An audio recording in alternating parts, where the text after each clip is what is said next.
نیکی کرنے اور نیک ہونے میں کیا فرق ہے؟ منافق بھی تھے جو نماز پڑھ رہے تھے، کسی سماجی دباؤ میں آ کے بھی انسان کوئی انفاق کر دیتا ہے۔ یہ سارے جو نیکی کرنے کے جو بھی انسان کے اندر داعیات، جو بھی ریزنز، جو بھی موٹیویشنز ہوتے ہیں، وہ بہت سارے ہوتے ہیں۔ اس سے نیکی تو کر لیتا ہے لیکن انسان نیک نہیں ہو جاتا۔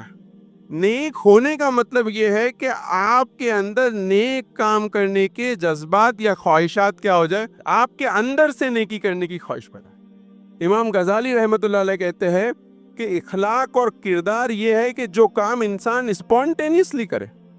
ایک تو یہ کہ انسان اللہ کی راہ میں خرچ کرتا ہے، سوچ سمجھ کے کرتا ہے، اور دوسرا یہ ہے کہ کوئی ضرورت مند اس کے سامنے آئے تو وہ اس کی ضرورت کو پورا کرے بنا سوچے سمجھے۔